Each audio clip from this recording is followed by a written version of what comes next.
Una sentència judicial que fa temps que és ferma i que és inapel·lable ha obligat a tancar el dipòsit.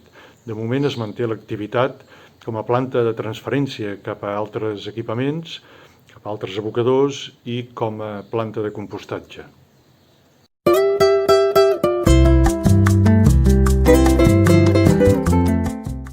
Per la denúncia de veïns afectats i d'entitats ecologistes.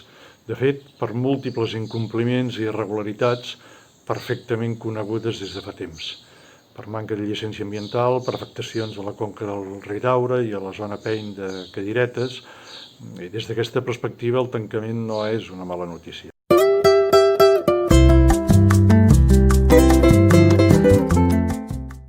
Aquesta és la mala notícia. Les tarifes s'incrementaran inevitablement per l'increment de costos i, de fet, aquest és un increment que no es podrà aplicar fins a les taxes del 2024.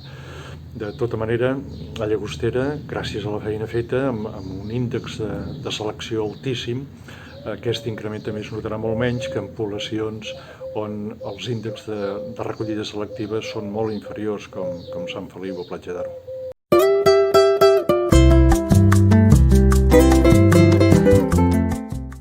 La clausura l'assumeix íntegrament l'Agència de Residus de Catalunya.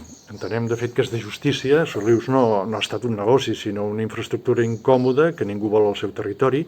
Hem fet un servei dolorós al país que ha tingut costos pel nostre patrimoni natural. Aquí s'hi han aplegat de 2 a 4 milions de metres cúbics de residus procedents de 3 comarques. I és de justícia. Entenem que ara el cost s'assumeixi des de la Generalitat, per tant, des del país. S'ha de dir que les reserves per la clausura i la postclausura es van gastar a partir del 2013 per evitar l'increment de taxes i a l'empara d'un acord que el 2005 havia arrencat l'alcalde Postigo de la Generalitat i pel qual es comprometien a assumir el cost total de la clausura.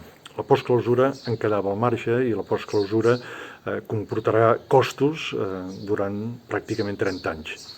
Legalment, és cert, correspon als 5 municipis que formem part del Consorci de Solius.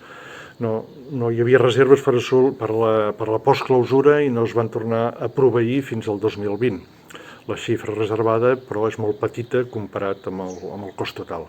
De tota manera, nosaltres entenem que la postclausura, per les mateixes raons que la clausura, s'ha d'assumir des de la Generalitat, que al capdavall és el responsable de l'ordenament, o, en tot cas, des de tots els municipis que han utilitzat Solius per fer-se dels seus residus.